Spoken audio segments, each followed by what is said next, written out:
My name's Duddits, I do builds and stuff. Today I want to convince you that Behemoth Titans will be meta next season.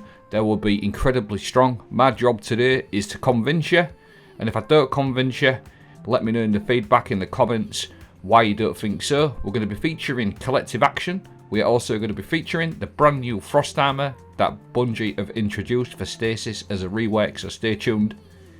What we'll do just to start off with is this is what Bungie stated in the update a couple of weeks back. Let's start with Stasis. They basically go on to say that Stasis is sort of being power crept and they didn't really know what to do with it, but they've reworked in the middle section. Frost armor is a stacking buff that reduces incoming damage with greater damage reduction as your stacks increase. At launch, frost armor will be granted from a variety of sources, including Tectonic Harvest, Grim and Glacial Harvest. These are of course all the corresponding aspects for each subclass: Hunter, Warlock and Titan aspects, and exotic armor by default. You can build to a maximum number of 5 stacks of frost armor that lasts for 9 seconds, but the newly reworked Whisper of Rime Fragment, frost armor's maximum lifetime to 13 seconds, can build to a maximum of 8 stacks. Unlike Stasis Shard Oathshield, frost armor remains active when your super is cast, though its effectiveness is significantly lower when your super is active. So just to break that down, we're going to be able to get 13 seconds of an 8 stack, which is 37.5% damage reduction. Now the new frost armor keyword, you are fortified by layers of durable stasis matter, reducing incoming damage. Frost armor damages to grow stronger as you gain additional stacks. PV combatants, it's 4.5% per stack, and enemy players, it's 2% per stack.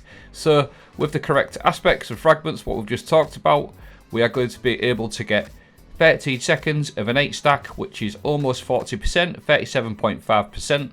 And it's going to, like I said again, reduce by 4.5%. Now Woven Mail is 40% damage reduction, but it only lasts for 10 seconds. 37.5% this new frost armor for 13 seconds, and it looks like it's going to be a lot easier to get across multiple subclasses.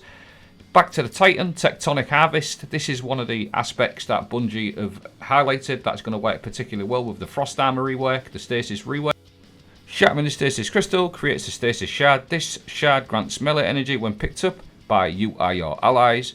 Now, the Tectonic Harvest, they're going to highlight it here. It now creates a Stasis Shard when you shattering a frozen target. In addition to shattering Stasis Crystals like this, you'll see all you got to do is shatter them.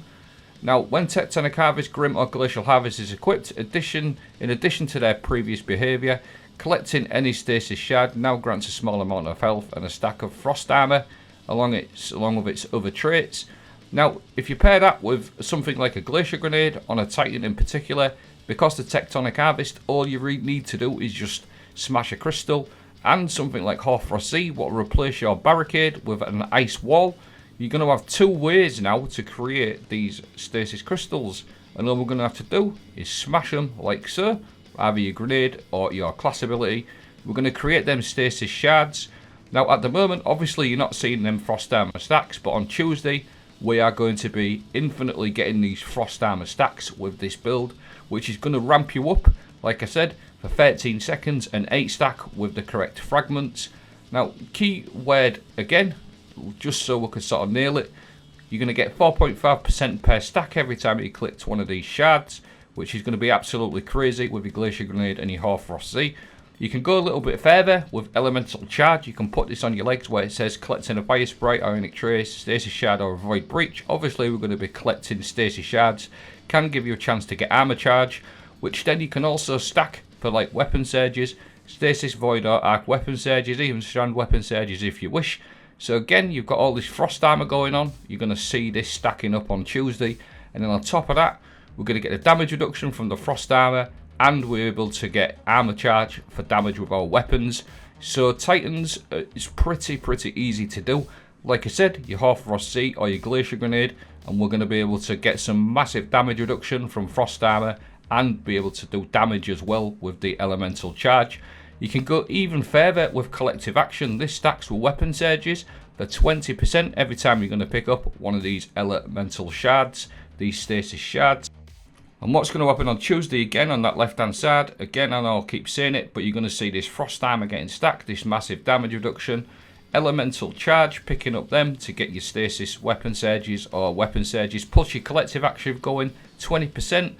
Whisper of Conduction, nearby Stasis Shards track to your position. This is just even better. Them Stasis Shards will just come to you. You are like a magnet when you've got this Fragment on. So you just smash a crystal like so. If you're in a tricky situation, you're going to get that Frost Armor stacking up. And you'll also see that I've got a Stasis Weapon Surge as well. And I've also got collective action going on. So we're going to have an absolute crap ton of damage reduction and an absolute crap ton of outgoing damage as well. With collective action 20% and a couple of weapon surges of your choice. There's loads and loads of weapons with this collective action perk on there. You've got things like the Slammer, which I believe is an excellent sword. I've done a couple of videos on it. But just for like random gameplay, you don't even have to do anything particular. Hoarfrost or Glacier Grenade. The new Pacific Epitaph has got collective action. There's quite a few weapons, I just wanted to highlight them. Sniper Rifle, collective action, which you can use with DPS just for a Glacier Grenade down. And then Cold Comfort, just smash a crystal and get some extra damage on your Cold Comfort grenade launcher. Like I said, there is plenty of collective action weapons in the game. You may have some in your vault, or you might want to go craft some before Monday, before the game goes offline. But again, I just wish I could sort of show you this Frost Armor working. Obviously I can't until Tuesday, but you're going to have some massive damage reduction. Another thing to mention as well is Whisper of Rhyme. This is getting reworked. Collecting a Stasis Shard grants a small amount of overshield, which falls off after 10 seconds. But this is actually getting reworked. Now, Whisper of Rhyme no longer grants a Stasis Shard overshield when collecting a Stasis Shard. Now increases the maximum duration and stat count of your Frost Armor. This is just an absolute must-have on Tuesday.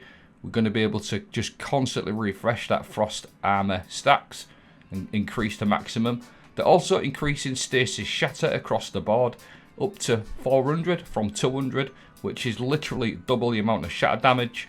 Which this season, the seasonal artifact perk, increased our shatter damage. That is now inbuilt into Stasis completely. So it felt really good last season. So Stasis across the board is getting an absolutely massive buff. Another fragment that is actually new, Whisper of Chill. Stasis Weapon Final Blows have a chance to create a Stasis Shard. That with your Glacier Grenade and your Hoarfrost Z. We're going to have infinite shards to stack that armor charge up and your Frost Armor as well. Another couple of things just of note to convince you even more. Whisper of Change no longer grants passive damage resistance when near a Stasis Crystal or frozen target. It now gives you a chance to create a Stasis Shard when defeating a target. Creeping Chill is a seasonal artifact perk coming in next season. Stasis Weapon Final Blows against slowed or frozen combatants creates a burst that slows enemies. So we're going to have an absolute load away to get this armor charge up and get your Frost Armor going as well via Elemental Charge. So there you go guys, that's the video. I just wanted to sort of convince you why I think Behemoths will be absolutely insane next season, and I think they'll be absolutely solid for endgame. I'm going to go out and say I think these could be meta for day 1 raid. Let me know what you think. I hope you found this helpful. Thanks for watching, have a great day.